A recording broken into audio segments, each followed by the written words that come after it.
Hurmatli kuzatuvchilar, navbatdagi korobkamiz sotuvga chiqibdi. 6-etajda 44 metr kvadratdan iborat, lekin tuzilishi juda ham zo'r qilingan. Hozir sizlar bilan ichki tuzilishini ko'rib chiqamiz. 6-etaj biznes fundamentda domi, pishgan ishdan bo'lgan dom. Lokatsiya juda ham zo'r. Bu tarafda Shirin madaniyat saroyi va asosiy yo'limiz yonimizda joylashgan. Uyimizda ichki tuzilishini ko'rib chiqamiz. Ketdik. Har doimgidek uyimizda ichki tuzilishini tushuntiramiz. Bu tarafda uzun koridor qismi, bu yoqda bo'lsa alohida yuvinish xonalari qilib qo'yilgan. Buni endi anchagina kengaygan, o'zlaringiz remontini qilib olasizlar, lekin joyimiz yetarli darajada alohida qilib qo'yilgan yuvinish xonasi.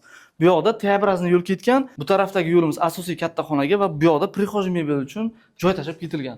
Bu yoqdagi oshxona qismini ko'rishlaringiz mumkin. O'zim tashqariga qaragan oynasi bor, kichkina emas ekan. Bu yoqda garniturani o'rnatib, ovqatlanadigan joy qilib qo'ysalaringiz ham joyimiz yetarli darajada. Xo'p, bu tarafdan koridor qismidan asosiy katta xonamizga o'tamiz. Bu tarafda o'zining tashqariga qaragan oynalari ham o'rnatib qo'yilgan. Shirin madaniyat saroyiga qaragan. Xo'p, yana bitta narsani qaytib o'tib ketishimiz kerak. Bizning o'sha domimiz to'liq pishgan g'ishtdan bo'lgan, faqatgina shu pergorodkalar, ya'ni o'rtadagi devorlar penoblokdan qilingan. Asosiy devorlarimiz pishgan g'ishtdan bo'lgan. Ko'pchilik pishgan g'ishtdan bo'lgan domlarni xarid qilishni xohlaydi. Aynan shu dom shunaqa talabga javob beradi.